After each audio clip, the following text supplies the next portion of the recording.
Maccabée, aux 12 tribus dans la dispersion, salut. J'accueille aujourd'hui sur ma chaîne Adrien Abosi. Bonjour Adrien. Bonjour. Tu as récemment causé des remous, c'est le moins qu'on puisse dire, en prenant la défense du cardinal Rampolla, que certains accusent d'être franc-maçon. Si le sujet est, je pense, tout à fait anecdotique, car vrai ou faux, cela ne va pas changer grand-chose à nos vies, ni à notre combat actuel contre la secte, mais il est intéressant de noter les réactions que cela a suscité. Nous en avons discuté au téléphone, et c'est d'ailleurs moi qui t'ai proposé de faire cette émission, parce que voilà, on se disait des choses qui pouvaient profiter à d'autres. Et surtout, le plus important, c'est de quoi, au final, ce sujet est révélateur. Car Tout à fait. on va le voir, ça ne tourne visiblement pas tout à fait rond dans la tête de certains. Donc, je te donne la parole sur ce sujet, car déjà, je te prends au sérieux. Personnellement, moi, je n'y connais rien et le sujet en soi ne m'intéresse pas plus que ça, pour des raisons les raisons que je viens de donner. Je précise tout d'abord que la plupart de tes propos, on va dire, n'engagent que toi, que c'est pas forcément parce que je ne te contredis pas que je suis forcément d'accord sur tout, mais OK. on en a discuté un petit peu et déjà le peu que tu m'as dit, bon, me fait me dire que tu as raison parce que, on va le voir, il y a des choses un petit peu loufoques dans cette affaire et toi-même C'est le moins tu qu'on l'as puisse dire, ouais. voilà, tu l'as découvert en même temps donc et dans l'absolu, c'est aussi important de le dire, je préfère me tromper avec toi que de prendre le risque de calomnier quelqu'un et qui plus est un cardinal de l'Église catholique, s'il est innocent. Hein, voilà, dans les faits, franc-maçon ou pas, on se fiche que ce soit le cas, parce que ça, comme je le dis, ça change pas grand-chose à notre À la combat. compréhension globale des événements, on va dire ça comme ça. Voilà, mais ce qui se passe, et c'est intéressant de le noter, c'est que certains, voilà, tu parles du cardinal Rambolla, c'est la fin du monde.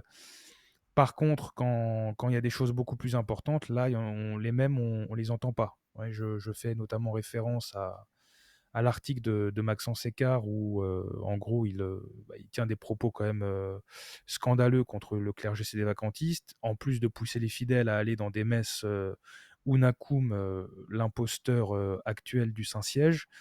Là, c'est aux abonnés absents. Ils font la pub de Pierre Hillard, de tous nos ennemis, mais en plus de jamais relayer notre travail ou presque. Mais bon, là, visiblement, c'est la fin du monde parce que tu as parlé du cardinal Rampolla. Donc, on va voir déjà que c'est vraiment des foutaises, c'est pas sérieux. Et puis, surtout, voilà, comme je l'ai dit, on va mettre un peu les choses au point. Donc, cela étant dit, vas-y, je te propose de nous parler un petit peu du sujet, de nous dire ce que tu as compris et découvert sur le sujet. Ça marche. Alors comme tu l'as dit, cher Maccabée, hein, dans mon émission, du 19 mai, j'ai rappelé que le cardinal Rampolla a été victime, d'une calomnie de la part de ceux qui l'accusent d'avoir été franc-maçon ou membre d'une secte luciférienne qui s'appelle, alors je prends mon anti-sèche, Ordo, Templi Orientis, donc selon, l'anagramme OTO. Alors, selon la légende, lors du conclave de 1903, François-Joseph, l'empereur d'Autriche-Hongrie, a fait valoir ce qu'on appelle le droit d'exclusif, c'est-à-dire un droit de veto sur l'élection du pape, pour empêcher l'élection du cardinal Rampolla. Donc jusque-là, c'est vrai, mais ce qui est faux, c'est ce qui arrive, c'est qu'on nous dit que la cause de ce veto serait le fait qu'on aurait découvert son affiliation maçonnique. Voilà, ça c'est la thèse que nous allons réfuter. En réalité, la cause du veto de François Joseph, c'est parce que le Canada, depuis en 13, avait favorisé l'alliance franco-russe contre l'alliance qui était entre l'Autriche euh, Hollande. Adrien, je t'entends un petit peu mal, là. D'accord. Alors, donc, ce passage, je dirais plutôt, de mon émission, a suscité des réactions que je qualifierais de surexcitation chez certains, qui s'est traduit par des micro-campagnes de dénigrement et disons-le même de calomnie. Hein. Donc ça s'est observé sur certains réseaux. Alors, en soi, soyons très clairs, l'importance médiatique de ces réactions est limitée. Ce qui nous intéresse, c'est moins leur ampleur que leur sens profond, je dirais. Étant précisé quand même que ce genre de choses, je le subis à échéance plus ou moins régulière. Je précise aussi que ma personne en elle-même est totalement insignifiante, elle ne compte pas. Mais depuis maintenant de longues années, depuis 6 ans au moins, je défends publiquement la foi catholique. Et je ne veux pas que les calomnies et la médisance de mes détracteurs et disons-le parfois de mes ennemis viennent salir ce combat. Voilà. Alors, donc mon propos de ce soir va se décliner en 3 parties. Dans la première partie, nous allons essayer de comprendre, je dirais, l'enjeu de cette vidéo. Nous allons essayer de comprendre, je dirais, ce qui est remué par ce sujet, sur le cas donc du cardinal Rampolla. Et nous allons poser la question de l'affaiblissement de l'intelligence et de la morale par le conspirationnisme, qu'il faut bien distinguer de la saine critique des complots d'hier et d'aujourd'hui. Le catholicisme ne doit en aucun cas être assimilé au conspirationnisme. Pour démontrer l'imposture de la secte moderniste, nous avons un instrument infaillible qui est le magistère de l'Église. Donc cette voie de démonstration magistérielle ne doit aucunement être assimilée aux spéculations, parfois, pardon, un peu délirantes, des conspis. Chez énormément de tradis, mais aussi chez énormément de modernistes et de catholiques, le conspirationnisme véhiculé par la dissidence est devenu une sorte de religion de substitution. C'est-à-dire que le tradi n'a plus une boussole tradi, mais une boussole conspi. Le moderniste n'a plus une boussole moderniste, mais une boussole conspi. Et le catholique n'a plus une boussole catholique, mais une boussole conspi. Ça explique pourquoi il y a cette indignation sélective, et ça explique pourquoi on voit des personnes qui sont catholiques et qui sont très sensibles aux questions conspi, mais qui ne le sont plus en matière de respect de la doctrine. Voilà.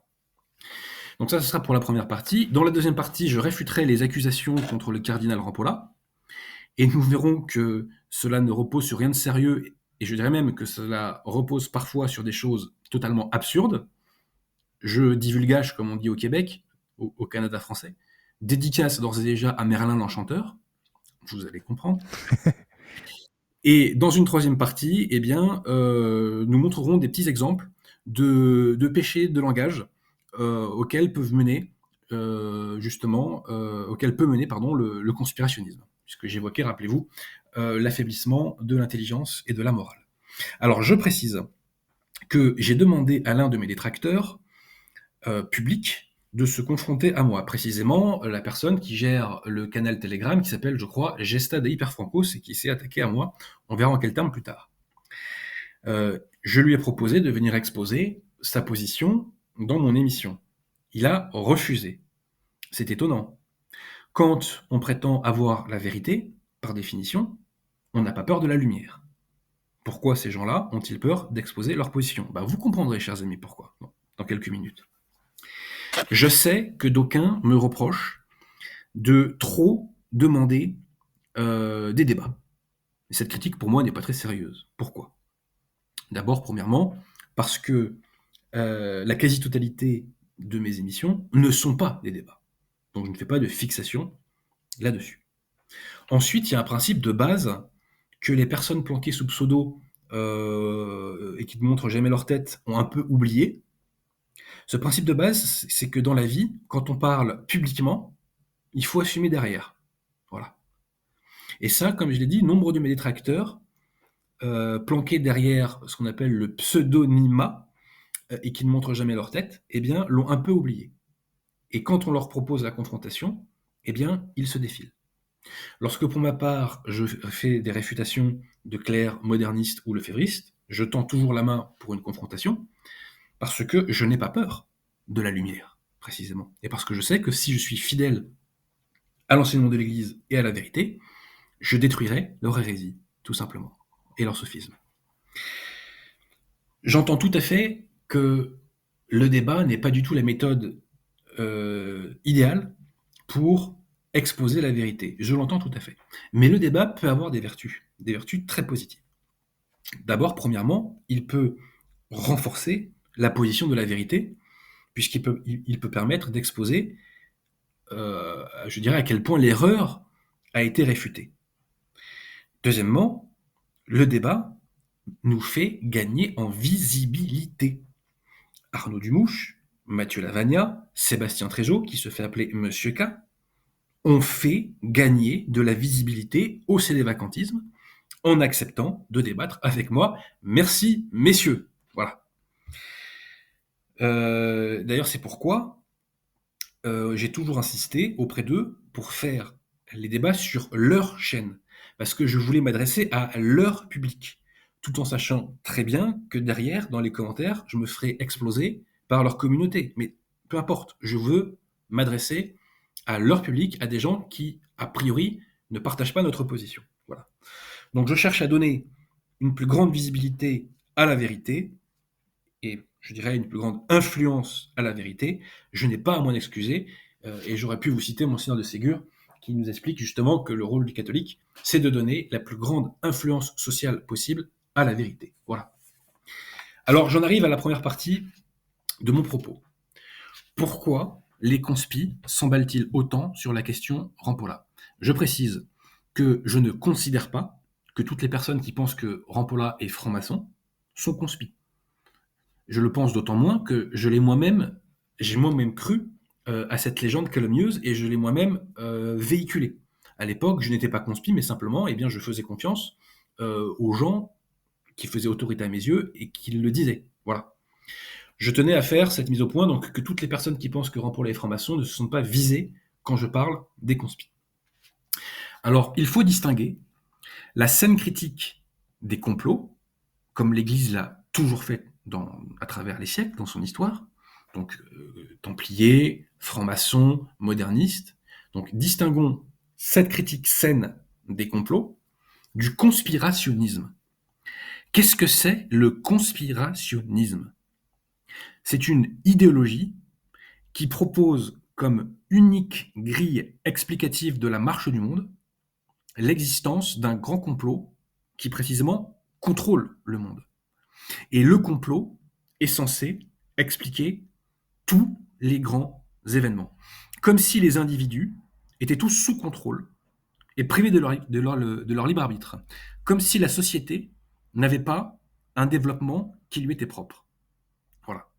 Donc selon des déclinaisons de cette idéologie, parce que c'est une idéologie, un petit groupe d'hommes, souvent juifs, se réunissent dans un bureau pour manipuler des peuples victimes et innocents.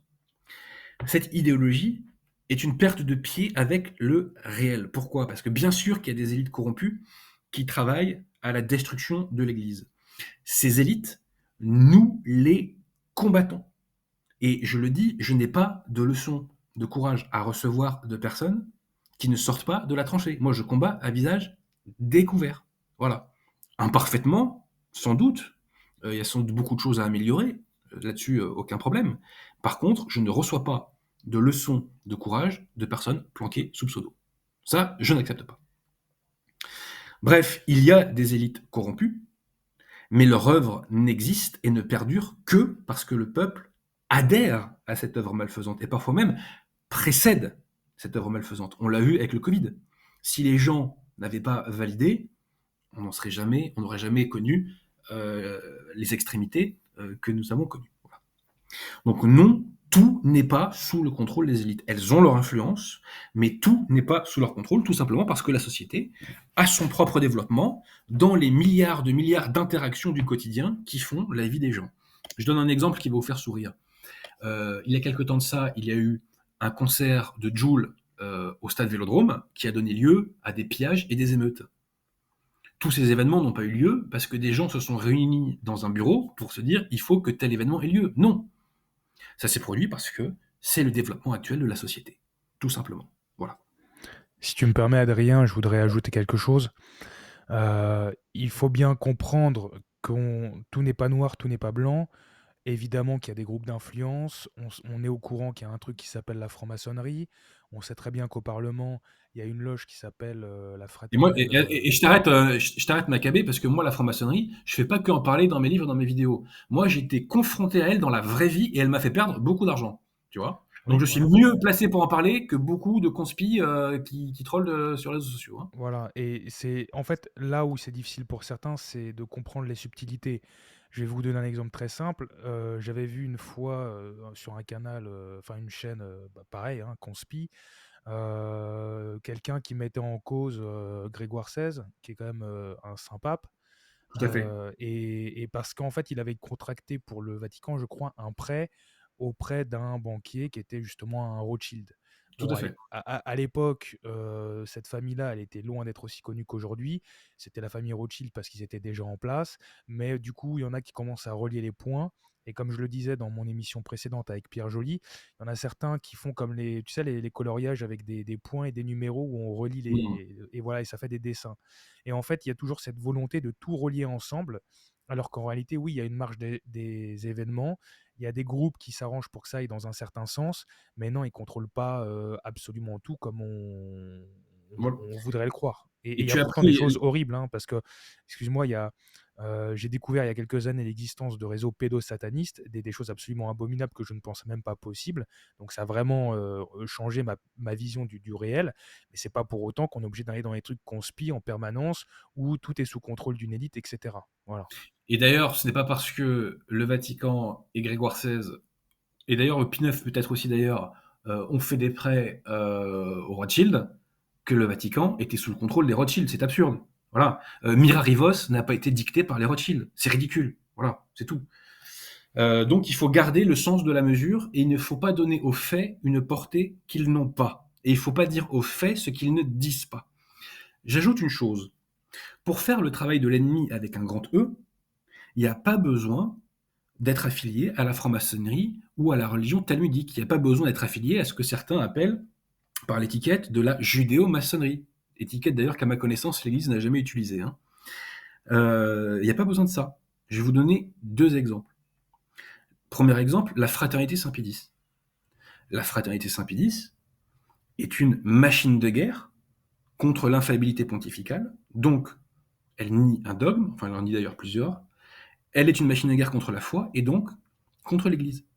La fraternité Saint-Pédis, pourtant, elle est judéo-critique et elle est maçonnico-critique. Mais pour autant, elle est dans le camp ennemi. Autre exemple, la dissidence. On peut renvoyer d'ailleurs, enfin, petite publicité gratuite, on peut renvoyer au livre de Pierre Joly, hein. Mais souvenez-vous, j'ai débattu avec, je dirais, une des pures incarnations de la dissidence qui est Sébastien Tréjot, qui se fait appeler Monsieur K. Il a pris parti contre le sédévacantisme pour la secte moderniste. Voilà, donc Sébastien, si tu m'entends, ce jour-là, tu as bossé pour le camp d'en face. Voilà. Là, récemment, on a eu des propos de Pierre Hillard assez malheureux où il compare les sédévacantistes à Martin Luther. Il compare donc les derniers catholiques à Martin Luther. Martin Luther qui est un des plus grands destructeurs d'âmes de tous les temps. Voilà. Donc ça, c'est très malheureux. C'est très malheureux. Alors, la question qui se pose, c'est quel est le ressort profond du conspirationnisme? Voilà. Parce que moi, je suis confronté à cette réalité depuis maintenant un petit moment, hein. Eh ben, le ressort profond, c'est de faire sécession avec le réel. Et c'est de toujours avoir à justifier cette sécession avec le réel. D'ailleurs, le conspi n'étaye jamais sérieusement son propos. Il va vous renvoyer vers des liens, vers des bouquins, sans préciser à chaque fois ce qu'il faut en ressortir, vous voyez, précisément. Il y a quelques années de ça, on m'avait reproché d'avoir dit ce que tout historien a dit, et qui n'a jamais été contesté, à savoir que c'était pas des juifs qui avaient fait la Révolution française. D'ailleurs, ils ne pouvaient pas la faire parce qu'on n'avait quasiment pas en France à l'époque. Donc on ne voit pas comment quelques milliers de juifs en Avignon et en Alsace auraient pu contrôler l'armée, la noblesse, le clergé, etc. Enfin bref, c'est un peu ridicule. Mais à l'époque, je me suis fait beaucoup attaquer sur les réseaux sociaux pour avoir dit ça. Ce qui est très drôle, c'est que la Berriou et Hervé Rissen, dans une vidéo qu'ils ont faite ensemble, ont dit la même chose, mais eux, on les a laissés tranquilles. Bon, voilà. Tant mieux d'ailleurs si on les a laissés tranquilles, tant mieux pour eux. Mais j'ai demandé à l'époque à mes contradicteurs de me donner des références, des faits qui étayent leurs propos, et ils en étaient bien évidemment incapables, parce que ça n'existait que dans leur imagination. Voilà. Parce que pour le conspi en fait croit vrai ce qu'il a intérêt à croire vrai. On pourrait parler aujourd'hui d'ailleurs de l'affaire Brigitte. Hein. Bon. Donc ça m'amène à une réflexion. Je suis de plus en plus attaqué médiatiquement et judiciairement par le système en raison de mon travail sur l'affaire Dreyfus. Et sur ce dossier, je combats presque seul. Le seul qui m'a aidé, c'est Henri Lesquin, quelles que soient par ailleurs nos divergences spirituelles. Bon. Les conspis sont très souvent judéo-centrés. Hein. On aurait alors pu penser qu'il s'intéresserait et qu'il relayerait mes travaux sur l'affaire Dreyfus, dans lesquels la question juive est importante. Elle n'est pas exclusive. L'affaire Dreyfus ne se résume pas à cela, c'est beaucoup plus large, mais néanmoins, elle joue un rôle important. Bon. Or, cela n'a pas été le cas. Pourquoi? Pour deux raisons. D'abord, premièrement, l'affaire Dreyfus, c'est un dossier lourd, massif. Donc il faut bosser pour le comprendre. Et le conspi, généralement, il est plutôt assez fainéant et il se contente de quelques liens sur Internet. Bon. Et l'autre raison plus profonde, c'est que mes livres reposent sur le réel, sur les dossiers, sur les pièces, sur les éléments factuels, sur l'histoire, etc. Donc avec mes bouquins, on est dans le réel. Et on ne fait pas sécession avec le réel, et ça, ça n'intéresse pas le conspi, en fait. Ça l'intéresse pas. Lui, ce qu'il veut, c'est la sécession avec le réel. Alors, quel est l'enjeu pour les conspis dans le dossier Rampolla? Comme tu l'as dit en introduction, mon cher Maccabée, personne ne nie les infiltrations maçonniques dans la hiérarchie de l'Église au XVIIIe et au XXe siècle.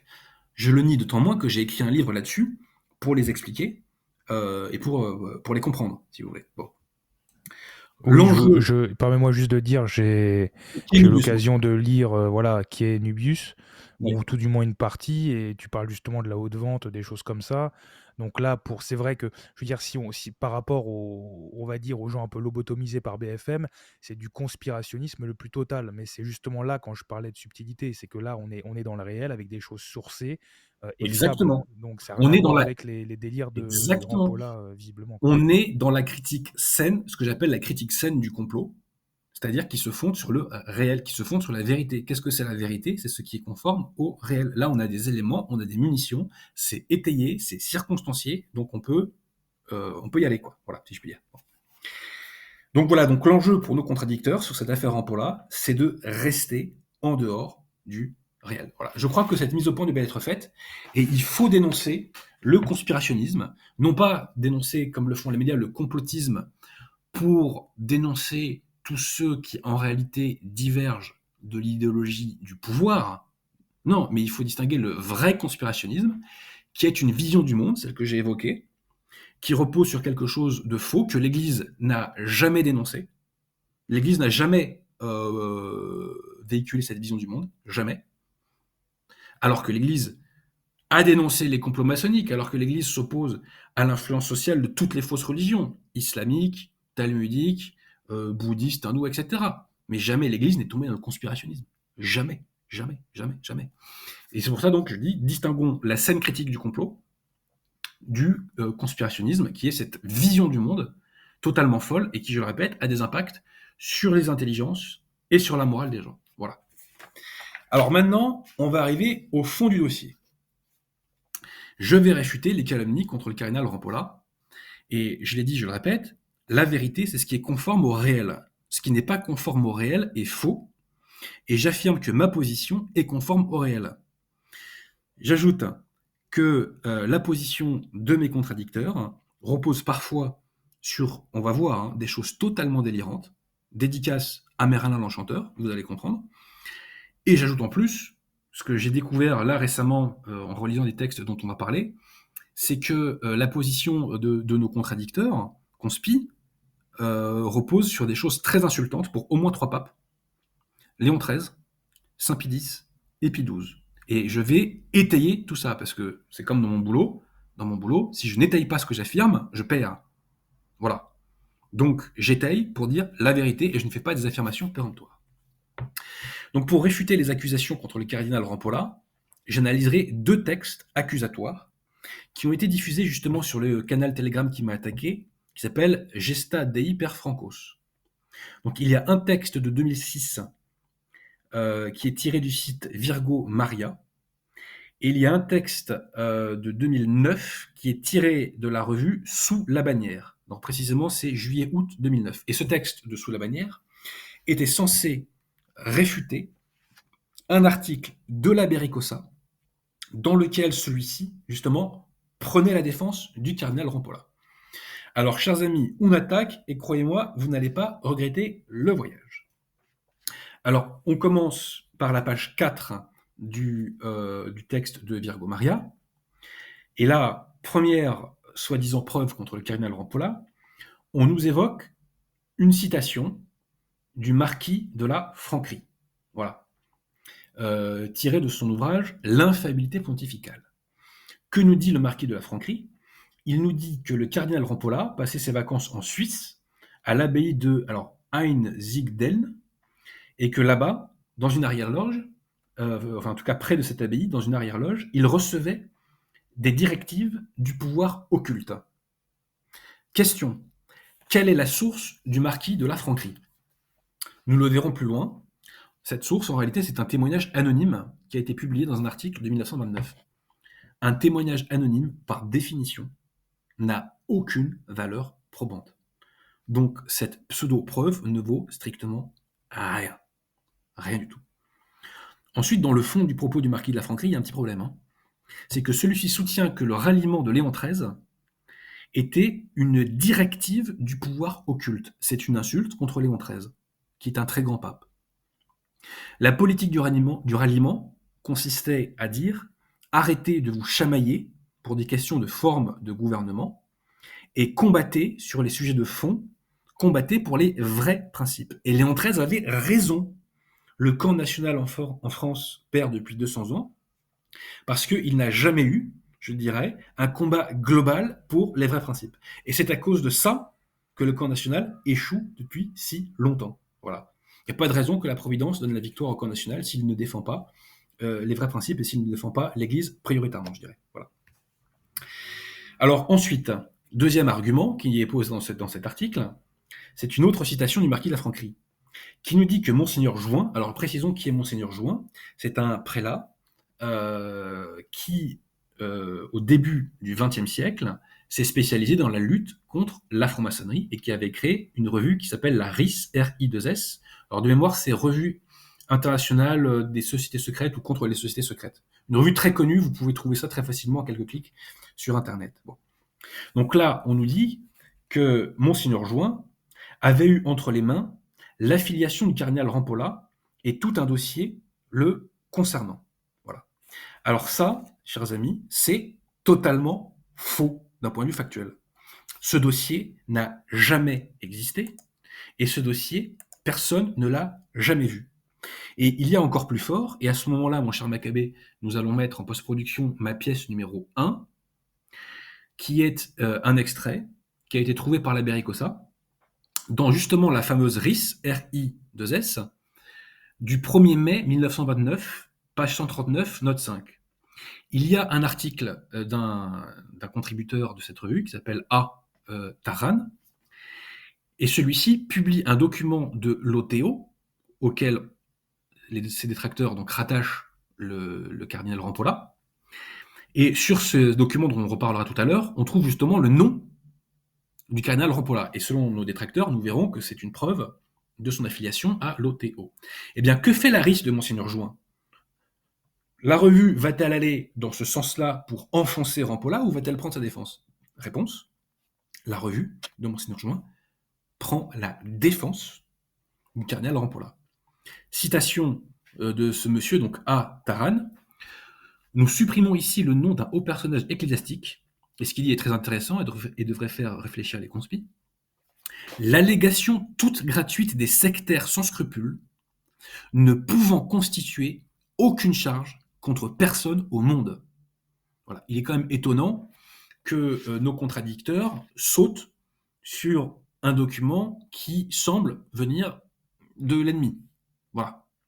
Parce que l'ennemi a tout intérêt à discréditer très facilement quelqu'un comme ça en balançant des noms de personnes qui n'ont rien à se reprocher. Voilà. Et c'est là qu'on voit la différence entre la prudence d'un évêque qui a bien les pieds sur terre avec la précipitation de certains qui n'hésitent pas à justement prendre le risque de calomnier un évêque de l'Église. Alors je crois pas que Monseigneur Jouin était évêque par ailleurs. C'était un titre un petit peu comme Monseigneur de Ségur. Il n'était pas évêque, mais en tout cas, c'est un prélat extrêmement respectable et extrêmement respecté. Voilà. D'accord, très bien. Je te fais confiance puisque je l'ai découvert en même temps que la Et controverse qui puis, s'est déroulée. j'aurais pu faire d'autres citations de Monseigneur Join qui auraient surpris mes détracteurs judéo-centrés. J'en dirai pas plus ce soir. Mais ce qui est intéressant, c'est, je vous ai parlé de cet article de 2009 qui porte la contradiction à la Bellicosa. Que répond l'article de 2009 à ce sujet, c'est-à-dire à ce passage de la revue de Laris qui prend la défense du cardinal Rampolla.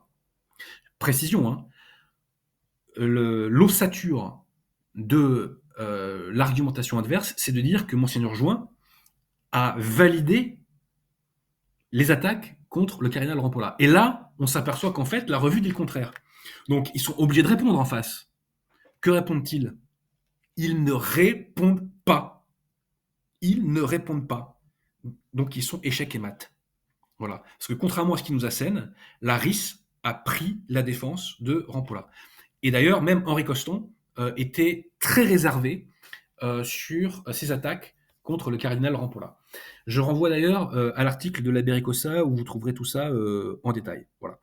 Donc, contrairement à ce qu'on nous dit, les fameuses preuves de Monseigneur Join contre le cardinal Rampolla n'ont jamais existé, et bien au contraire, la revue de Monseigneur Join a pris la défense du cardinal Rampolla. Donc là, on est dans l'enfumage le plus complet. Poursuivons. Poursuivons sur une autre soi-disant preuve contre Rampolla. Et alors là, on va voir vraiment que nos amis en face ont des conceptions de la preuve, on va dire, extrêmement larges, hein, c'est le moins qu'on puisse dire. Hein. Je vais me dire ça autrement, on n'a pas la même définition de ce qu'est la preuve. Alors cette preuve, on la retrouve dans un article de 1929 d'un journaliste contre-révolutionnaire qui s'appelle Félix Lacointa, et voici la preuve. Vous la retrouverez, alors preuve avec beaucoup de guillemets, hein, vous la retrouverez à la page 5 du PDF dont je vous ai parlé, de l'article de Virgo Maria, qui date de 2006. Donc Félix Lacointa nous dit, en février 1929, qu'il a eu un entretien avec Monseigneur Marty, évêque de Montauban.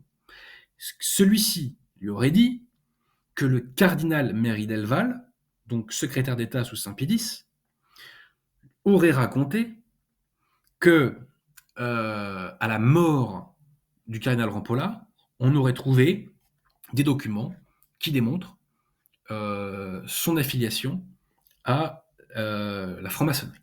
Voilà. Ça ne tient pas la route. Pourquoi? Parce que les intéressés ajoutent que Saint-Pédis, très ému, aurait fait brûler les documents et donc aurait permis à la mémoire de Rampolla de entre guillemets de s'en sortir, si vous voyez ce que je veux dire. Bon. Ce n'est pas crédible. Pourquoi? Parce que on connaît Saint-Pédis. Saint-Pédis était un combattant intrépide contre les ennemis de l'Église et qui allait, je dirais, débusquer les mieux cachés d'entre eux, hein, les modernistes, hein, qui sont les pires ennemis de l'Église d'ailleurs, selon Saint-Pédis dans Pascendi. Hein. Voilà, Saint-Pédis était quand même, en sa qualité de pape et de saint, très bien placé pour nous dire qui étaient les pires ennemis de l'Église. D'ailleurs, on aimerait que les conspis dénoncent de temps en temps un peu plus le modernisme et ses différentes émanations. Donc, il n'est pas crédible là, de dire que Saint-Pédis a, entre guillemets, laissé filer des ennemis de l'Église, c'est-à-dire le cardinal Rampolla et ses réseaux. Ce n'est pas crédible quand on connaît la personne de Saint-Pédis. Voilà. Et je note que les accusateurs du cardinal Rampolla se permettent d'avoir des propos insultants contre Saint-Pédis dans l'article de 2006. Citation. C'est en bas de la page 5 dans la note de bas de page. N'est-il pas regrettable que Saint-Pédis ait ordonné de brûler ces preuves accablantes pour sauver du déshonneur la mémoire du cardinal Félon? Donc, on nous dit que Saint-Pédis a sauvé un traître de l'Église, en fait. Donc, plus loin, on nous dit « Quel triste comportement! L'ennemi peut en conséquence avancer tranquillement. Aucune sentinelle n'osera tirer sur la sonnette d'alarme. » Point d'interrogation. Voilà. Quant à nous, nous préférons, avec Sainte Catherine de Sienne, crier la vérité sur tous les tons et sur tous les toits, avec 100 000 langues, que cela fasse plaisir ou non. Donc l'auteur, en toute modestie, nous explique qu'il aurait mieux agi que Saint-Pédis. J'affirme que ces attaques contre Saint-Pédis sont notamment infondées, mais qu'elles sont en plus de cela insultantes et qu'elles sont contraires, je dirais, à ce qu'est profondément Saint-Pédis, c'est-à-dire un paladin de l'Église catholique qui ne faisait aucune concession aux ennemis de l'Église. En outre, c'est pas sérieux parce qu'on nous dit donc qu'on a découvert la filiation de Rampolla à la maçonnerie, donc à la mort, à sa mort, donc autour de 1913-1914, je crois. Bon, c'est pas sérieux. Si en 1903, lors du conclave, il y a eu l'usage du droit d'exclusive au motif que Rampolla était franc-maçon, la vérité est connue depuis 1903, parce que bien entendu, le cardinal qui a posé ce veto s'en est expliqué à tout le monde. Bien entendu. Donc c'est pas sérieux, il y a une contradiction énorme là dans le récit. Bon. Mais ça ne trouble pas plus que ça nos contradicteurs. Voilà. Alors, poursuivons, arrivons à la page suivante. Et là, d'ailleurs, on est toujours à la page 5 du document. Et là, on arrive au document dont je vous ai déjà parlé, à savoir, c'est un annuaire de l'OTO, donc, qui s'appelle Equinox. Et dans cet annuaire, et alors là, chers amis, ça va être du très lourd, et je le répète, dédicace à Merlin l'Enchanteur, vous allez comprendre. Dans cet annuaire de l'OTO, il y a une liste des membres de l'OTO. Sauf qu'on va voir, ce document, pour parler aussi poliment que possible, est un piège à, je vous laisse deviner quoi. D'abord, premièrement, comment ce document a-t-il été obtenu?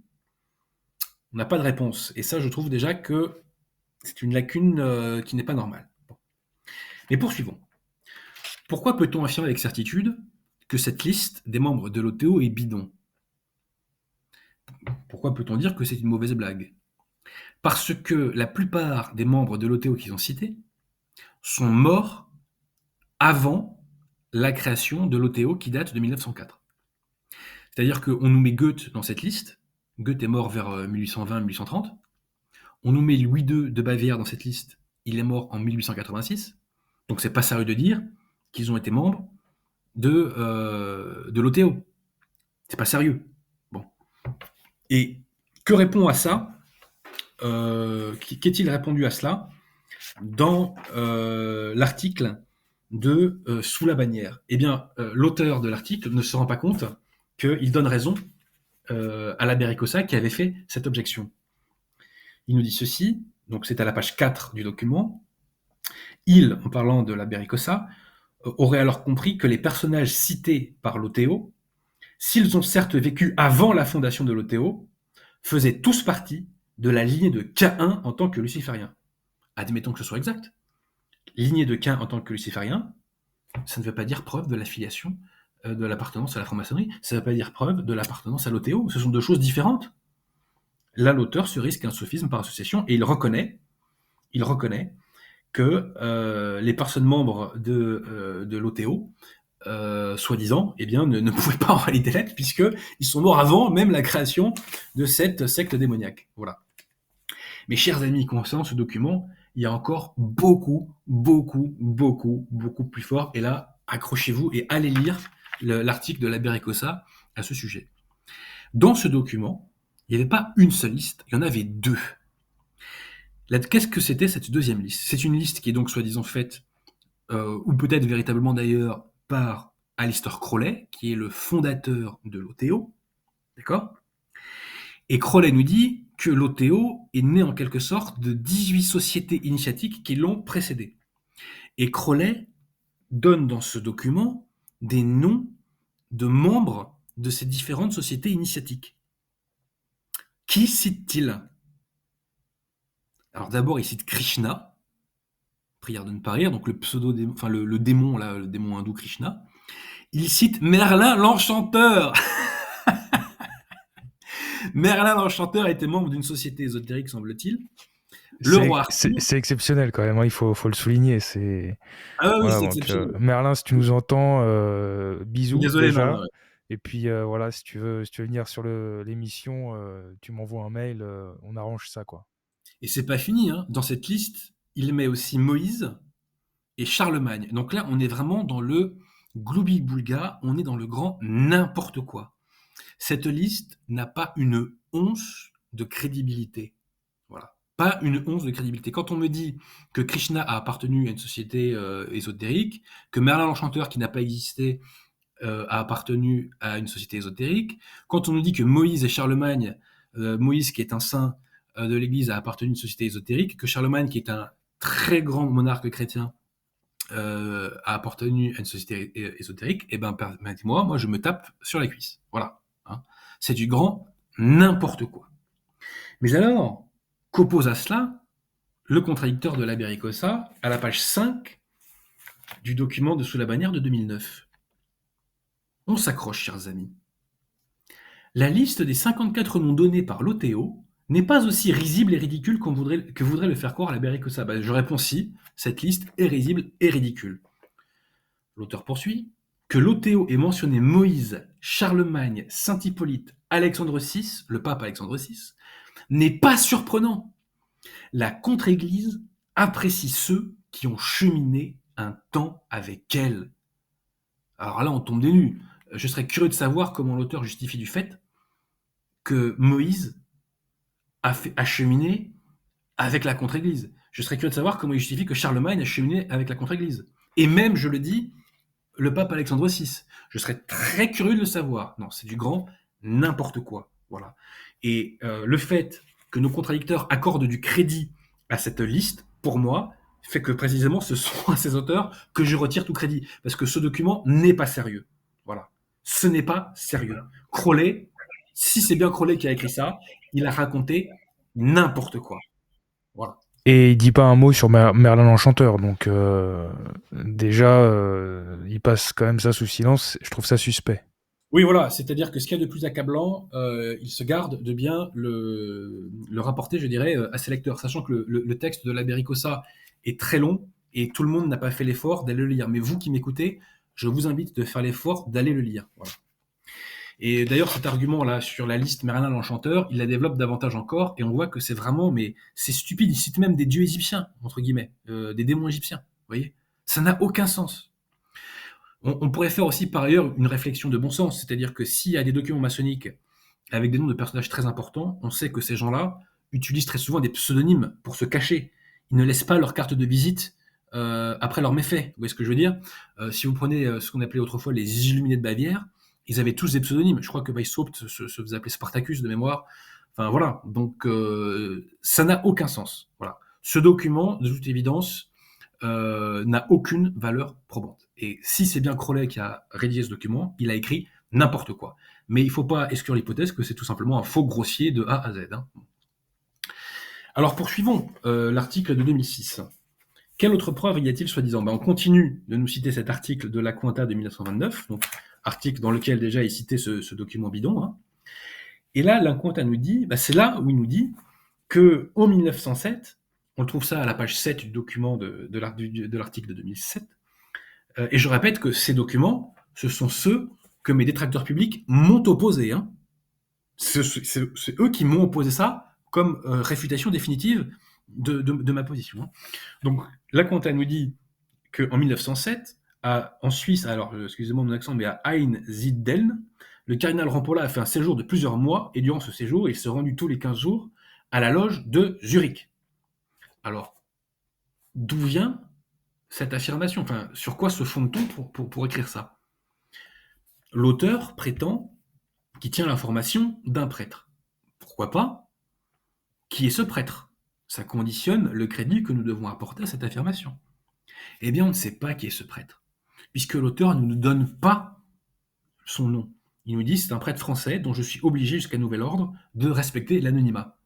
Et bien ça s'appelle un témoignage anonyme, ça ne vaut strictement rien. Ça n'a aucune valeur probante, et moi qui suis anti-Dreyfusard, ça me fait sourire, parce que Joseph Reinach, qui est l'un des deux chefs, je dirais, de ce qu'on appelait autrefois le syndicat dans l'affaire Dreyfus, quand il écrit sur l'affaire Dreyfus, il nous fait le même coup. Il nous dit « Je dispose de pièces qui émanent de l'ambassade allemande, de l'état-major allemand, mais je ne peux pas vous dire comment je l'ai eu, comment je les ai eus, etc. » Enfin bon, c'est bidon. Voilà. Un témoignage anonyme, ça ne vaut rien. C'est bidon. Voilà, tout simplement. Et qu'est-ce qui nous dit que c'est pas un témoignage qui vient justement d'un franc-maçon pour discréditer un cardinal de l'Église? Et ça, c'est une très bonne réflexion que tu fais. Voilà. Alors ensuite, à la page 8, l'auteur du texte nous évoque un livre écrit par un Américain qui s'appelle alors Greg Heimbichner, qui s'appelle donc Blood on the Altar, donc ça veut dire, je crois, sang sur l'autel. Et que nous dit-il? Il nous dit que dans ce livre, citation, donc Craig Heimbichner nous précise que ce fut Monseigneur Juin qui décida l'empereur d'Autriche à user de son droit de veto. Ça ne tient pas la route 3 secondes et demie. Pourquoi? Parce qu'à l'époque, Monseigneur Juin n'était qu'un simple curé français qui n'avait absolument aucun contact avec François-Joseph. Et si ma mémoire ne me fait pas...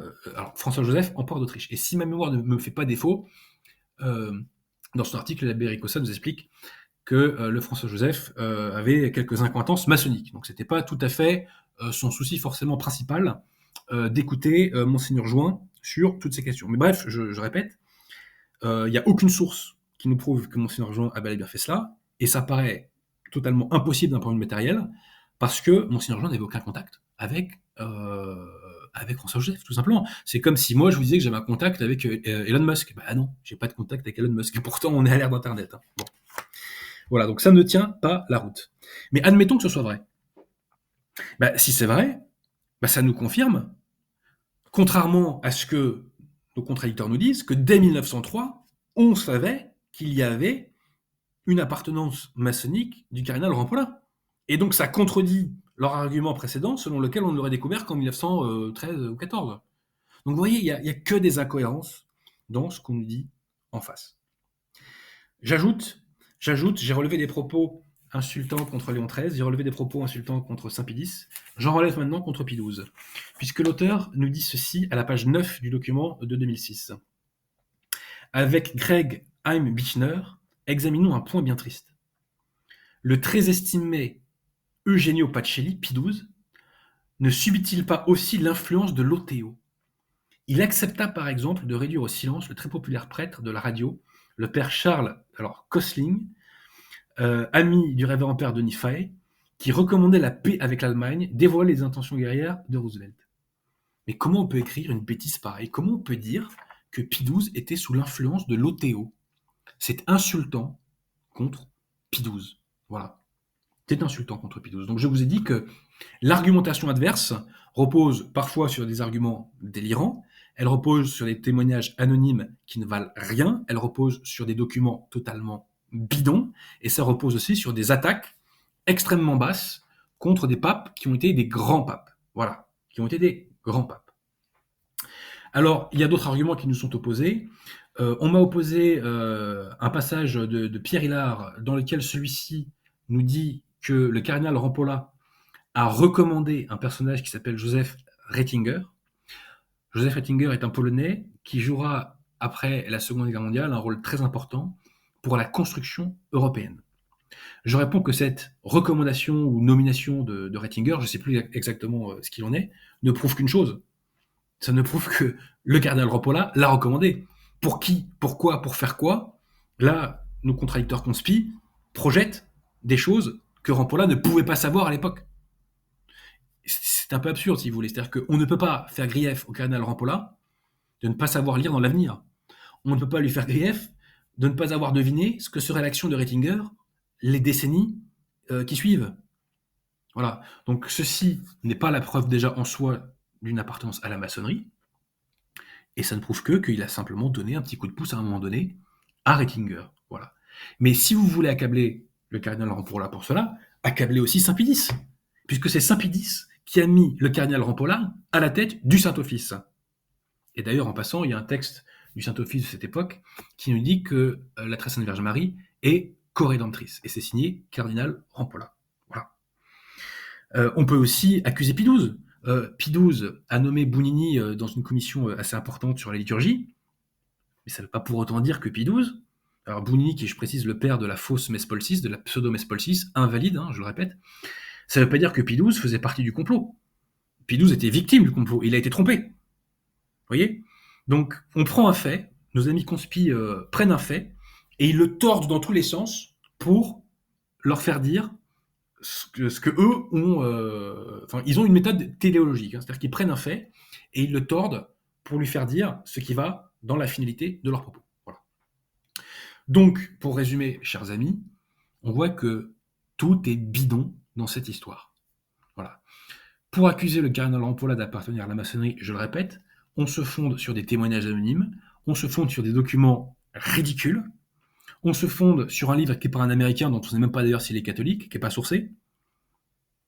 On passe sous silence le fait que la revue de Monseigneur Join a défendu la réputation du cardinal Rampolla et non pas l'inverse. Voilà. Alors, je vais vous citer, ça sera ma pièce numéro 2. Je vais vous citer un petit extrait. Alors, attendez, il faut que je retrouve le nom du bouquin. Un petit instant, parce qu'on vient de me l'envoyer. Hein, je veux pas vous... C'est un clerc qui est gentil de m'envoyer ça. Donc, ça s'appelle « Comment on élit un pape » de Georges Goyot. Et dans ce bouquin, eh bien, on trouve une citation d'un cardinal français qui s'appelle le cardinal Mathieu, qui nous dit ceci au sujet du cardinal Rampolla. Il était dans sa destinée d'être méconnu parce qu'il a servi fidèlement le pape qui a conseillé aux Français d'accepter la République pour en réparer les fautes. Donc non pas pour accepter l'anticléricalisme, pour en réparer les fautes et en améliorer la législation. Il a été accusé de comploter contre la France avec les ennemis de la religion, tandis que ses adversaires lui reprochaient de tout sacrifier à la France. Voilà. Donc, rien ne tient. Toutes ces accusations contre le cardinal Rampolla sont bidons. Si demain, on nous apporte une preuve solide de son appartenance à la franc-maçonnerie, on s'incline. Mais aujourd'hui, cette preuve n'existe pas. Et je le répète, tout ce qu'on nous oppose est bidon. Et je m'interroge sur les gens qui ont pris au sérieux des âneries pareilles. Hein, je pense à l'argument Merlin l'Enchanteur. Voilà. Et je me demande aussi, je m'interroge sur les gens qui prennent au sérieux des témoignages anonymes, parce qu'avec des témoignages anonymes, on passe tous à la guillotine, hein, potentiellement. Hein. N'importe qui peut être accusé de n'importe quoi. Voilà. Une accusation qui n'est pas étayée ne vaut rien. Je le dis dans mon métier, je le répète dans la vie, l'accusation ne vaut pas preuve. Et encore heureux. Et l'Église est très soucieuse du respect du principe du contradictoire. Voilà. Il faut donner aux gens la possibilité de se défendre. Voilà. Donc j'en ai terminé sur ce point. J'en arrive maintenant à la troisième partie de mon propos. Et pour cela, je vais devoir vous faire une petite mise au point sur le péché de calomnie. Et pour cela, je vais citer un de mes catéchismes préférés, qui est un excellent complément au catéchisme de Saint-Pilice. C'est l'exceptionnel catéchisme expliqué aux enfants du chanoine Moisset, que vous pouvez trouver notamment sur les sites du collectif Saint-Ambert Bellarmin, puisque c'est nos amis du CSRB qui le rééditent, mais aussi vous pouvez le trouver chez les librairies Ami. Voilà. Donc je vous recommande très chaudement, chers amis, ce catéchisme. Que nous dit le chanoine Moisset sur le péché de calomnie? Citation. Qui sont ceux qui se rendent coupables du péché de calomnie? Ceux qui imputent un faux crime à leur prochain, ou qui exagèrent un crime véritable. Il y a donc deux manières de se rendre coupable du péché de calomnie. En imputant, c'est-à-dire en attribuant à quelqu'un une faute qu'il n'a pas commise, ou un défaut qu'il n'a pas.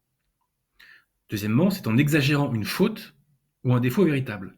Exagérer, c'est ajouter à ce qui peut y avoir de vrai.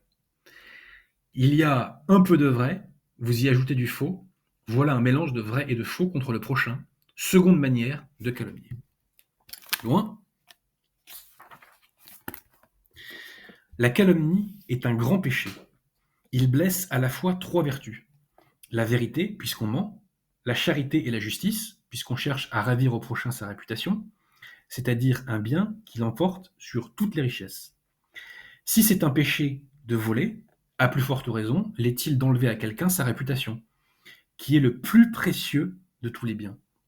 Et si le voleur est tenu à restituer, le calomniateur est tenu à rendre la réputation à celui qui l'a calomnié, en déclarant qu'il a dit une fausseté. Il aura de la peine, en faisant cela, à réparer le tort causé à son prochain, car la calomnie est comme un charbon qui noircit, quand il ne brûle pas. Le calomniateur, disait le saint curé d'Ars, est semblable à la chenille qui, en se promenant sur la fleur, y laisse sa bave et la salit. Voilà. Je voulais faire cette mise au point pour qu'on sache bien de quoi on parle quand on parle de calomnie, et je vous recommande très chaudement, chers amis, la lecture de cet exceptionnel catéchisme du Shannon Moisset. Voilà. Et je remercie nos amis du CSRB d'avoir eu l'excellentissime idée de le rééditer. Donc je voulais vous montrer aussi d'autres dérives du conspirationnisme, à savoir que le conspirationnisme, et ça je l'ai constaté maintenant depuis de très longues années, parce que je suis énormément calomnié par les conspis, le conspirationnisme euh, affaiblit et dans certains cas détruit l'intelligence et la moralité. Donc là, on va prendre des exemples de réactions sur les réseaux sociaux, sur des canaux Telegram qu'il y a eu suite à ma prise de position. Voilà. Euh, donc, mon cher Maccabée, on va commencer par un extrait d'un canal Telegram, donc ce fameux canal Telegram, qui s'appelle Gesta Dei per Francos. Alors que lit-on? On commence par ceci. Pourquoi donc Adrien Abosi s'obstine-t-il à nier le rôle du cardinal Rampolla? Donc là, vous voyez, on présente la chose comme s'il y avait un motif caché et coupable. Bon, je défends le rôle de Rampolla, enfin, que mes contradicteurs lui attribuent, tout simplement, parce que je dis la vérité. Je dis ce qui est conforme au réel. Voilà. Plus loin, mon contradicteur écrit ceci. Nous remarquons également qu'Adrien Baudy se plaît à manger dans la même gamelle que l'abbé Ricossa. Donc là, il y a des propos quand même qui ne sont pas respectueux contre l'abbé Ricossa. Alors, soyons très clairs. J'ai des désaccords avec l'abbé Ricossa. Je n'adhère pas, par exemple, à la thèse de Cassiacoum. Je ne partage pas sa position sur l'Apocalypse ou sur la Salette.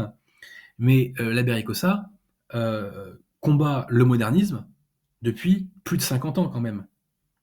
Donc, je demande à ses détracteurs de respecter au moins ça. Voilà. L'abbé Ricossa combat depuis de longues décennies le modernisme, donc on n'est pas d'accord sur tout, mais quand on parle d'une personne, on peut relever le négatif, on peut relever les désaccords, mais aussi faut relever le positif. Voilà. Donc il faut parler respectueusement de l'abbé. Euh, J'aimerais juste, avant que tu passes à la suite, moi aussi ajouter quelque chose sur le sujet. Parce que là, c'est aussi une des raisons pour lesquelles je voulais faire cette émission. C'est que je ne sais pas qui tient ce canal. Personnellement, je n'ai aucune animosité envers lui, mais j'ai quand même envie de lui demander pour qui est-ce que vous vous prenez?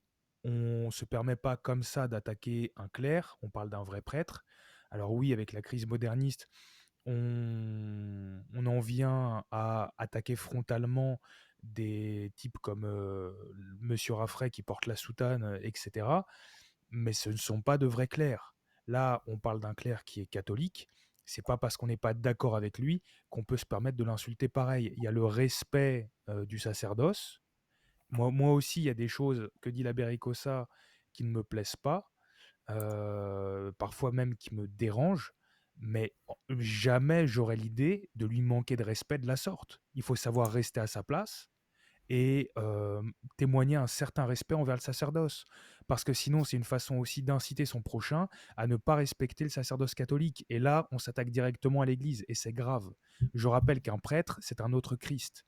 Quand on veut s'en prendre à un prêtre, et là, pour le coup, je parle d'un prêtre qui est vraiment ordonné, donc un vrai prêtre, s'il n'est pas hérétique, on doit lui témoigner le plus grand respect quand on veut lui faire un reproche, si tant est qu'on puisse lui faire un reproche publiquement, surtout quand on est un simple laïc.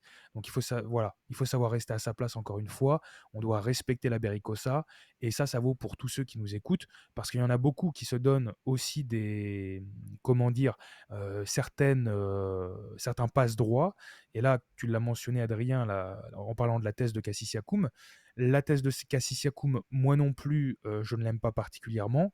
Maintenant, il faut dire ce qui est. Les prêtres qui adhèrent à cette thèse font quand même le travail, même si j'ai déjà entendu certains dire des trucs qui franchement me plaisent pas du tout.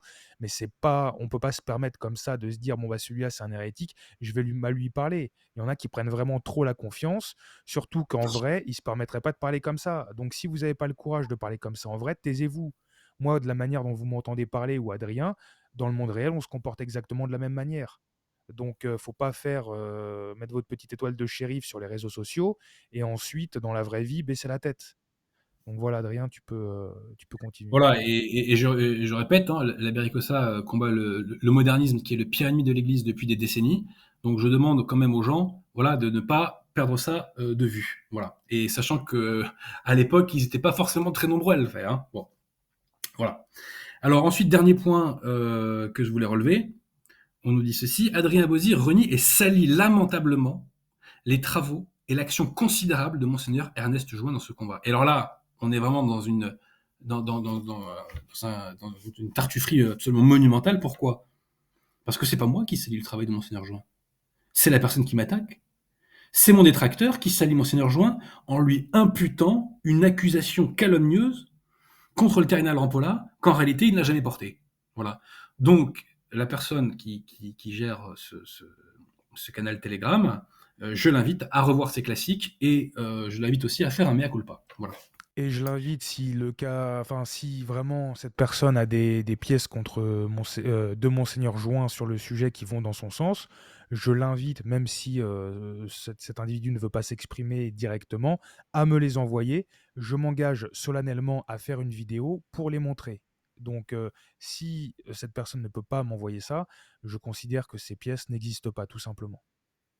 Mais ça fait longtemps qu'on les attend ces pièces et elles ne sont jamais sorties. Hein. Voilà. Alors maintenant, deuxième extrait de Telegram, c'était sur un autre canal de Telegram. Donc là, c'est une dame qui se fait appeler Nathalie HRLL. Et là, carrément, elle me traite de blasphémateur. Voilà. Alors d'abord, elle parle de mon aveuglement. Elle parle de mon aveuglement parce que je demande des preuves pour faire des affirmations aussi graves. Alors, chère madame, si vous m'écoutez, je vous dis que sont aveugles, selon moi, plutôt, non pas ceux qui demandent des preuves, mais ceux qui donnent du crédit à un dossier qui se réclame de Merlin l'Enchanteur. Voilà.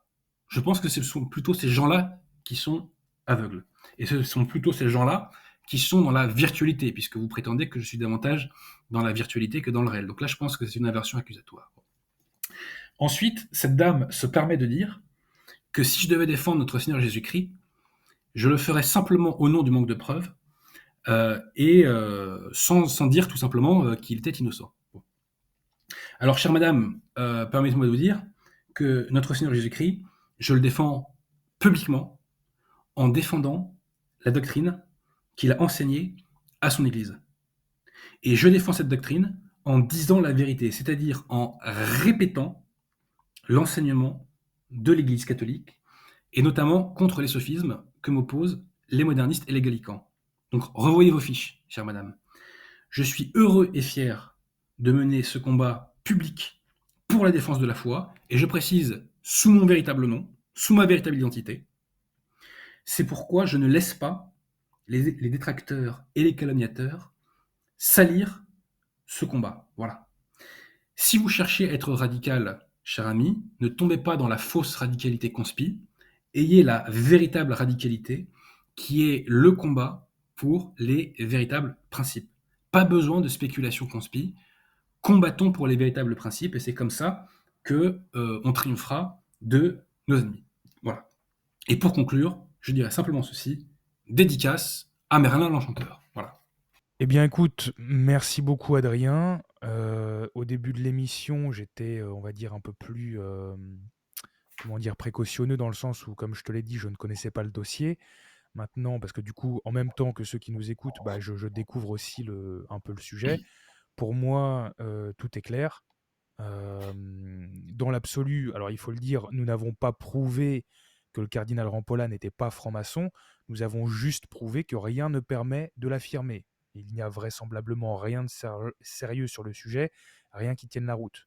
Après, dans l'absolu, encore une fois, on ne peut pas prouver non plus que celui qui tient le canal Gesta Dei per Francos n'est pas franc-maçon, ni moi, ni toi Adrien, ni nos amis, etc.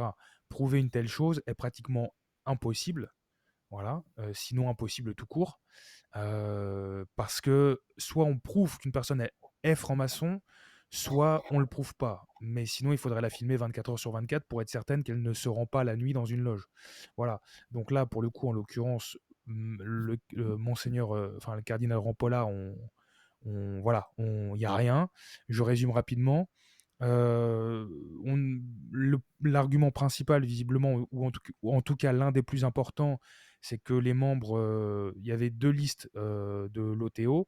La première, c'était des membres qui étaient morts avant la création, enfin des Oui, membres c'est qui ça, ouais. étaient voilà, morts avant la création de l'OTO. C'est comme si toi et moi, demain, on meurt, et puis ensuite, il y a une société secrète qui arrive 20 ans, 30 ans plus tard, on met nos noms dessus, quoi. Si ça Ouais, ouais, suffit c'est à ça. dire, bah vous voyez, la preuve que Maccabée et Adrien Bauzy, ils se battaient pas pour l'Église, on l'a. Bon, bah, ça vaut rien du tout, quoi. Et ensuite, la deuxième liste, totalement loufoque, Mer- Merlin l'Enchanteur, franchement. Notamment. Mais il y a Ah, pas que ça, hein, il y a des dieux égyptiens, entre guillemets, dieux, hein, des enfin, démons égyptiens. j'ai Krishna, je sais pas si tu fais référence à ça, parce que c'était Oui, un Krishna. démon indien pour le coup, mais c'est à Indien peu aussi, près pareil. En fait, si tu veux, c'est un peu l'équivalent. En fait, ils ont inventé ça dans l'hindouisme, de ce que je sais, ce que j'avais vu dans une conférence, à vérifier, mais en tout cas, c'était quand même intéressant, pour l'opposer à la figure du Christ. Donc, il n'y avait pas de Krishna Mmh. avant, quoi. Il a fallu en inventer un, et puis voilà, c'est une sorte c'est une sorte c'est un mix entre un être humain et un schtroumpf, quoi. Il est tout bleu, et puis bon, il a fait des super trucs, sauf que bon, personne l'a jamais vu, évidemment. C'est pas comme notre Seigneur. Et puis bon, si celui qui tient le canal Gestade Hyper Francos veut bien me donner des infos sur Merlin, moi ça m'intéresse. Ouais, Mais tout à fait, ouais. dans l'absolu, j'aimerais bien savoir qui c'est, quoi. Même si bon, ça touche pas la foi catholique, par curiosité, voilà. Mais en tout cas, cette liste, en plus d'être loufoque, elle est hérétique. Aucun catholique peut la prendre au sérieux, parce que mettre Moïse dessus, comment dire, ça veut dire que Moïse faisait partie de la contre-église. Donc quelque part, ça valide le narratif un peu néo-martionnite Et permets-moi, Maccabée, ouais. mais même aussi, le pape Alexandre VI. Oui, oui, bien sûr, j'allais y venir d'ailleurs, mais bon, déjà Moïse, tu vois, C'est ça. Saint-Pierre sur terre, c'est Dieu sur terre, le pape, hein. Oui, c'est ça, ouais. Je précise, hein. Oui, voilà, c'est ça. Alors, c'est pas le Dieu lui-même au sens Oui, c'est propre. le représentant de Dieu Voilà, sur terre, on si le autant précise pour moi. parce que Monsieur, des je me fois que souviens nos très bien. contradicteurs viennent nous attaquer là-dessus. Mais en tout cas, voilà, Moïse, ça valide quelque part la lecture un peu martionnite de l'Ancien Testament. Un Dieu mauvais, bah, du coup, qui dit Dieu mauvais dit aussi prophète mauvais, ça va ensemble, ce qui n'est pas acceptable. Ensuite, Saint Polycarpe, donc c'est une insulte envers ce saint, une insulte envers l'Église qui se Alors serait fait c'est Saint berner. Hippolyte, hein. C'est Saint Hippolyte, hein, c'est Ah Saint pardon, Hippolyte. je me suis trompé. Bah voilà, de toute façon ça change rien, hein, c'est un détail, mais c'est bien, Mais ça change absolument rien au fond du propos, tout à fait. merci de le préciser quand même. Et c'est une hérésie puisque ça remet les canonisations en cause. Après bon, on a le roi Arthur, t'avais cité aussi. Bon Ouais, et voilà, puis même, je crois qu'il y a Mahomet aussi dans la ouais, lettre, ouais, ouais, dans la Mahomet, ouais. liste. Bah alors Il y a Bouddha, enfin, il y a tout et n'importe quoi, en fait, hein. Mahomet, Franchement, c'est c'était c'était introuvable. c'était un bédouin du désert au 6e siècle. Donc bon, voilà, soyons sérieux. Puis ensuite, troisièmement, attaque contre Saint Pidis. Si tu me permets, dans le texte, dans le truc que tu m'as envoyé, là, l'article sous la bannière, je voudrais citer un court extrait qui parle de Saint-Pédis, puisque tu disais qu'on lui Oui. manquait de respect. Et justement, c'est un passage qui tente d'apporter une nuance, puis comme on voit, en réalité, il n'y a pas de nuance. Donc voilà ce qu'il y a écrit. Voilà ce qu'il y a écrit. Dans la rubrique second et troisième argument à la note 39, l'abbé Ricossa nous reproche d'accuser Saint-Pédis d'avoir brûlé les preuves de la forfaiture de Rampolla. Nous aurions manqué de respect vis-à-vis de Saint-Pédis. Bah, je suis tout à fait d'accord avec l'abbé Ricossa pour le coup. Si l'abbé Ouais, bien sûr. Ricossa avait bien lu nos propos, il aurait noté que nous n'avons pas directement accusé Saint-Pédis, pour lequel nous avons la plus grande vénération. Nous regrettons. Encore heureux, hein. Oui, mais bon, après, c'est plus des mots qu'autre chose quand on va le voir, hein. Nous regrettons toutefois que ce vénérable pontife ne soit pas allé jusqu'au bout lors qu'on sait sa lutte implacable contre la secte moderniste. Jamais il n'a été dans nos intentions de discréditer Saint-Pédis, de nier implicitement sa sainteté ou que sais-je d'autre. Ces accusations sont outrancières et ne reflètent pas notre pensée. Même les saints ont des moments de faiblesse et leur amour de l'Église fait que devant de noirs abysses, ils reculent parfois, etc. etc. Bon alors là, désolé, mais oui, c'est un manque de respect envers Saint-Pédis. Dire qu'il a reculé au point de brûler les preuves que Rampolla était un franc-maçon, bon bah Et surtout l'épreuve d'une vaste conspiration contre l'Église. voilà, donc je suis désolé, mais si c'est la vérité, il mériterait tout simplement qu'on déterre ses ossements et qu'on les brûle sur la place Saint-Pierre. Voilà, je le dis, mais attention, évidemment, je ne le pense pas, puisque jamais je n'accepterai qu'on puisse dire une telle chose de Saint-Pédis, parce que là, il faut arrêter de se moquer du monde. C'est pas un moment de faiblesse. C'est là, on a des preuves. Donc, il aurait lutté toute sa vie contre le modernisme, et puis ensuite il a ça, puis, «Oh ouais, ouais, finalement, je le laisse au Et c'est feu». pas c'est pas un moment de faiblesse parce qu'il y a le moment où on brûle les preuves, il y a le moment où on n'en parle pas et Oui, on oui, tient la oui, chose oui, cachée. oui, oui, bon, déjà Donc brûler non, non, non, les non, ça déjà serait une trahison. déjà brûler les preuves à un moment de faiblesse, devant un tribunal, tu le sais mieux que moi, mais peut-être que ça peut passer devant certains juges, mais bon, c'est quand même gros, quoi. Si tu boutes des parce que, brûler des preuves, se débarrasser des Ouais, preuves, je puis sais que c'est on un parle une d'un des plus grands papes de tous les temps, quoi. Donc au bout d'un moment, voilà, c'est faut ça. Donc voilà. il y a un moment, donc ça, la liste de les membres de l'auto, Merlin l'Enchanteur, Saint Pie X qui fait ça, aussi des insultes contre Pie XII. Pie XII, c'est vrai que dans son pontificat, il a pas fait que des bonnes choses, mais on peut l'attribuer plutôt à, là, pour le coup, oui, de la faiblesse dans le sens où il a pas pu, voir forcément les choses, où il avait pas la force de caractère de Saint Pie X. C'était un pape qui était plus doux, peut-être moins rentre dedans. Mais bon, il faut arrêter quoi. Pie XII, il a quand même fait du bien. C'est lui qui a canonisé Saint Pie X aussi. Donc, pour moi, voilà, c'est ça, Et surtout Sacramentum Ordinis nous a permis de démasquer, le sacrement montinien et de prouver ouais, son ouais, ouais. invalidité. Oui, oui, voilà. Et puis encore, j'insiste, déjà la canonisation de Saint Pie X. Il nous a donné, voilà, si ça avait été juste un pape, on aurait pu le critiquer beaucoup plus. Et là, voilà, c'était un monument, il est inattaquable. Donc Pie XII nous a donné un bouclier avec cette Oui, oui, canonisation. oui, tout à fait. Voilà. Donc, il y a un moment, il faut arrêter. Pour moi, là, ce que j'ai vu, ça me suffit à me faire une opinion qu'il y a rien de sérieux sur le sujet. Encore une fois, si quelqu'un n'est pas de notre avis, il peut me contacter, il m'envoie des Et arguments attention, et j'étudie des Maccabée, trucs. et on nous envoie des arguments étayés, Oui, oui, oui, pas oui, oui, des oui. considérations généralistes, et cetera. Voilà. Moi, je veux savoir. Pas une Ouais, vas-y. Tu vois, par exemple, on nous oppose aussi, je crois, une citation d'un historien qui s'appelle Von Pastor, qui nous dit, qui évoque que Saint-Pédis, je crois, se serait plaint de Rampolla ou je sais pas quoi, mais à aucun moment on parle d'appartenance à la maçonnerie dans cette citation. Oui, Tu voilà. vois? Donc, en fait, c'est des trucs par glissement, mais non, des choses sérieusement étayées. Voilà. Où je crois que aussi Louis Hubert Rémy disait que Rampolla était franc-maçon.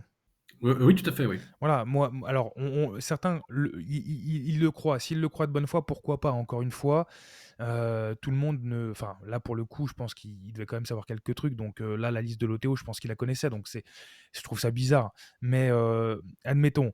Mais citer Louis Hubert Rémy, c'est pas une preuve. Parce que Louis Hubert Rémy, il n'était pas là quand il s'est passé tout ça. Donc, pareil, sur Et quoi. par ailleurs, mon cher Maccabée, Louis Hébert, j'ai du respect pour le combat qu'il a mené. Je ne partage pas, par contre, certains de ses procédés et certains de ses propos contre les clercs, mais il n'est pas infaillible, Louis Hébert Rémy. Et Louis Hébert Rémy, il a fait des choses aussi, il a validé certaines personnes et certains pseudo-clercs, j'en dis pas plus pour ne pas trop choquer, il a fait aussi des erreurs. Donc il a énormément combattu, il a beaucoup fait et il serait ingrat et injuste de lui retirer tout le combat qu'il a mené. Et je lui ai rendu hommage lorsqu'il est décédé il y a quelques années, mais il n'était pas parfait non plus et il a fait des erreurs, comme tout le monde. Oui, Comme tout le monde. oui, oui, Comme toi. et comme je le disais, voilà, nous, notre but, c'est pas de salir sa mémoire. Il a fait Alors, beaucoup, donc, ouais, mais il y a pas de juste, problème. excuse-moi, je te recoupe, c'est que quand on lit quand même les deux articles que je vous ai cités, il y a quand même un truc qui ressort chez l'auteur, c'est qu'il y a quasiment de l'idolâtrie pour le marquis de la Franquerie, hein. Et le marquis de la Franquerie, dans plusieurs ouvrages, je l'ai surpris à dire des choses matériellement fausses. Voilà. Et sur la question du vacantisme, il a peu eu le courage de se prononcer. Enfin, allez, je retire le mot courage. Il ne s'est pas prononcé. Voilà, Voilà. voilà, mais en tout cas, Donc, voilà, il suffit pas de citer quelqu'un qui affirme quelque chose, c'est pas une preuve. C'est d'où cette personne tire, ses sources.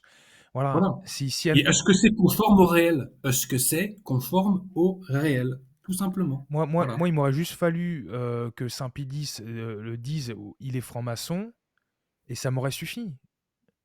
Hmm. Dans l'absolu, Saint-Pédis aurait pu se tromper, mais là, on aurait eu un témoignage aux premières loges, ça aurait valu vraiment quelque chose, puisque quelqu'un qui est aux premières loges, c'est quelqu'un qui vit la chose. C'est pas des années plus tard, comme on a des historiens fumeux, comme par exemple Michelet qui avait inventé le droit de cuissage. Certains considéraient que le droit de cuissage, c'était une réalité parce que Michelet l'avait dit, mais Michelet, il n'était pas là. D'où tirait-il ses sources? Bah, en fait, de nulle part, puisque c'était lui qui l'avait inventé. Donc pareil, quand certains vont répéter la même chose des années plus tard, bah, ça n'en fait pas une réalité en fait. Donc voilà, nous on attend des sources sérieuses, et c'est ça en fait, ne pas être conspirationniste et garder les pieds ancrés dans la réalité. Voilà.